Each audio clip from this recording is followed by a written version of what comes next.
നമസ്കാരം. വിനാശകാലെ വിപരീത ബുദ്ധി എന്ന് കേട്ടിട്ടില്ലേ?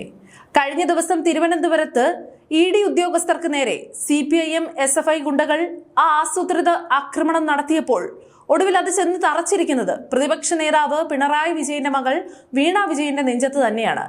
ഉദ്യോഗസ്ഥരുടെ വാഹനം തല്ലി തകർത്ത് ഡ്രൈവറുടെ കണ്ണ് തല്ലി പൊളിച്ച് വിപ്ലവം കാണിച്ച അണികൾ അറിഞ്ഞില്ല തങ്ങൾ കാണിച്ച ഈ അക്രമം നിയമപരമായി വീണയ്ക്ക് തന്നെയാണ് ഏറ്റവും വലിയ തിരിച്ചടിയാകാൻ പോകുന്നതെന്ന്.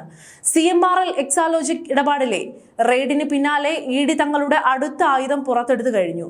ഏറ്റവും പുതിയ വിവരങ്ങൾ അനുസരിച്ച് വീണ വിജയന്റെ 3 പ്രധാന ബാങ്ക് അക്കൗണ്ടുകളാണ് ഇഡി ഇപ്പോൾ പൂർണ്ണമായും മരവിപ്പിച്ചിരിക്കുന്നത്. പണമൊഴുക്കി കേസ് അട്ടിമറിക്കാൻ നോക്കിയ ബുദ്ധിക്ക് ഇഡി നൽകിയ ആദ്യത്തെ മിന്നൽ പ്രഹരമാണിത്. ഇന്നലെ 8 മണിക്കൂർ നീണ്ട ആ മാരത്തോൺ പരിശോധനയിൽ പിണറായി വിജയന്റെ വാടക വീട്ടിൽ നിന്നും അതീവ നിർണായകമായ പല ഡിജിറ്റൽ ഉപകരണങ്ങളും ഇഡി പിടിച്ചെടുത്തിട്ടുണ്ടായിരുന്നു. ഇതിൽ ഏറ്റവും പ്രധാനപ്പെട്ടത് വീണ വിജയൻ ഉപയോഗിച്ചിരുന്ന പേഴ്സണൽ മൊബൈൽ ഫോണാണ്. ഈ ഫോൺ പിടിച്ചെടുത്തത് ഇഡി വൃത്തങ്ങൾ ഔദ്യോഗികമായി തന്നെ സ്ഥിരീകരിച്ചിട്ടുമുണ്ട്. ഈ ഫോണിലെയും പിടിച്ചെടുത്ത മറ്റ് ലാപ്ടോപ്പുകളിലെയും വിവരങ്ങൾ ഫോറൻസിക് പരിശോധനയ്ക്ക് അയക്കുന്നതിന് മുൻപ് ഇഡി ഉദ്യോഗസ്ഥർ നേരിട്ട് തുറന്ന് പരിശോധിക്കും. ഇത് വീണയുടെ സാന്നിധ്യത്തിൽ വേണോ അതോ നേരിട്ട് വേണോ എന്ന കാര്യത്തിലാണ് ഇനി തീരുമാനമെടുക്കാനുള്ളത്. കണ്ടെടുത്ത ഡിജിറ്റൽ രേഖകളുടെ പൂർണ്ണമായ പരിശോധന കഴിഞ്ഞ ഉടൻ തന്നെ ചോദ്യം ചെയ്യലിന് ഹാജരാകാൻ കാണിച്ച് വീണയ്ക്ക് ഇഡി ഉടൻ സമൻസ് അയക്കും.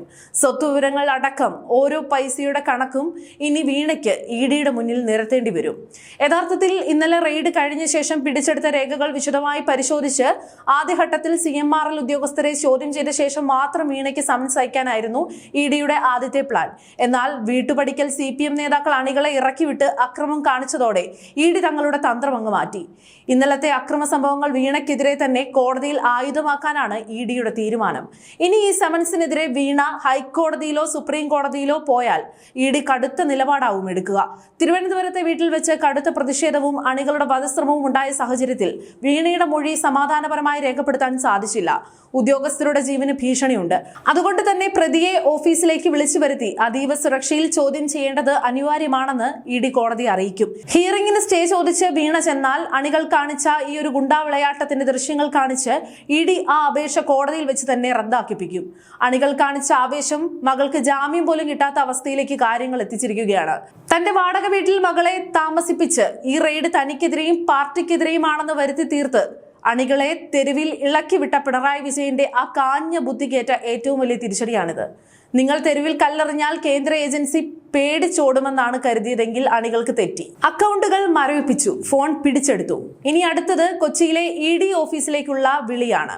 ഇവിടെ ഹാജരായില്ലെങ്കിൽ കടുത്ത നടപടികളിലേക്ക്, അതായത് അറസ്റ്റിലേക്ക് വരെ നീങ്ങാൻ ഇഡിക്ക് പൂർണ്ണമായ നിയമപരമായ അധികാരമുണ്ട്. പരാതിക്കാരനായ ഷോൺ ജോർജ് പറഞ്ഞതുപോലെ തീരദേശത്തെ ധാതുമണൽ കൊള്ളയ്ക്ക് വാങ്ങി മാസപ്പടിയുടെ അക്കൗണ്ട് വിവരങ്ങൾ ഇഡിയുടെ കയ്യിൽ ഭദ്രമാണ്. പ്രിയപ്പെട്ട സഖാക്കളുടെ മക്കൾക്ക് വേണ്ടി തെരുവിൽ വണ്ടിയുടെ ചില്ല് തല്ലിപ്പൊളിച്ച അന്തംകമ്മികൾ ജയിലിലേക്ക് പോകുമ്പോൾ വീണ വിജയൻ ഈ ഇഡിയുടെ ചോദ്യശരങ്ങൾക്ക് മുന്നിൽ വിയർക്കാൻ പോകുന്ന കാഴ്ചയാണ് ഇനി കേരളം കാണാൻ പോകുന്നത്. നേതാവിന്റെ മകൾക്ക് വേണ്ടി ഇഡി വാഹനം തല്ലിത്തകർത്ത് മാസ് കാണിച്ച സഖാക്കൾ അറിയാൻ നിങ്ങളുടെ ആ ചുടുകട്ടയേറെ ചെന്ന് തറച്ചത് വീണ വിജയന്റെ 3 ബാങ്ക് അക്കൗണ്ടുകളിലാണ്. അക്രമം നടന്നതോടെ ഇഡി തങ്ങളുടെ അടവും മാറ്റി. വീണയുടെ ഫോണും പൊക്കി അടുത്ത സമൻസുമായി വരികയാണ്. ഇനി കോടതിയിൽ പോയി സ്റ്റേ വാങ്ങാമെന്ന് വെച്ചാൽ ഈ അക്രമ ദൃശ്യങ്ങൾ കാണിച്ച് ഇഡി കോടതിയെ കൊണ്ട് തന്നെ വീണയെ പൂട്ടിപ്പിക്കും.